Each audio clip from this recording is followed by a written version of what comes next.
Happy New Year, guys! Happy New Year, guys! Ito gagawa ako ng ano pala ngayon? 30, Rizal Day. Gagawa ako ng creamy maha blanca dahil bukas wala na akong tayong paggawa nito. Ilagay ko na lang sa refrigerator. Kasi may pasok ako mamaya at may pasok din ako bukas. Dahil sa aking trabaho bilang isang tindera or sales lady. Ayan. Tapos ito naman yung cornstarch na gagamitin ko. Bali 3 cups. 3 cups yan na cornstarch. Tapos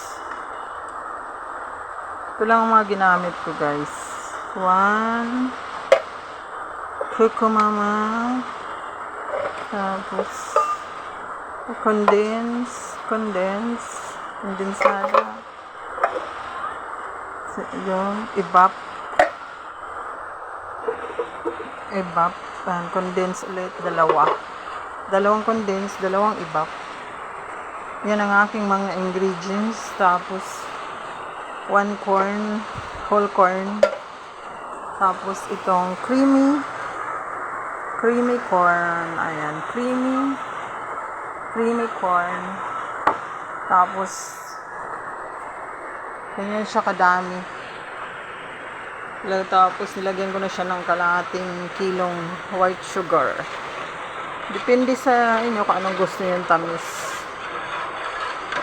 Pero ako kasi ito yung gusto kong tamis, sweet, ika nga.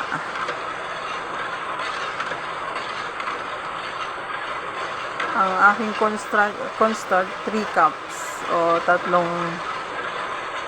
cups ang nagamit ko. Katulad ng nakita nyo, tinunaw ko na siya sa ganyan, kaya ganyan na siya kadami. Mamaya pag kumulo, ibubuhos ko na siya, guys, para sa aking creamy maha blanca. Pwede kayo mag-toppings nito ng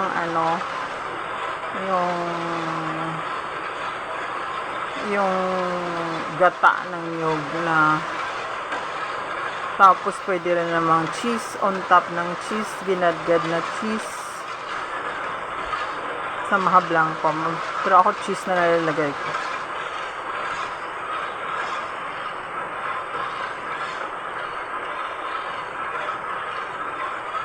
Yan, guys, ang aking creamy maha blanca.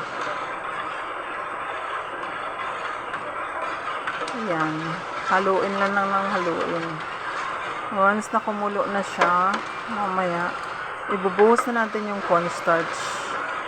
Tapos walang tigil sa paghalo ng halo para ay maging maluto yung cornstarch. Diba, guys?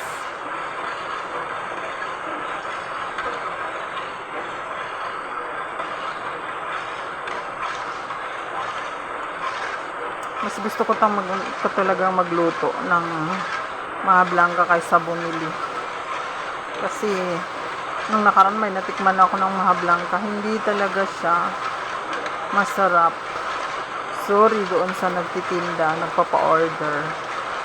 Hindi ko na babanggitin kung saan galing.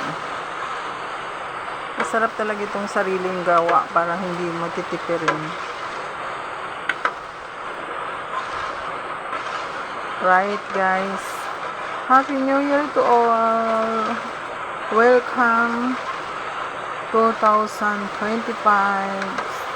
Sana maging masagana ang ating darating ng taon.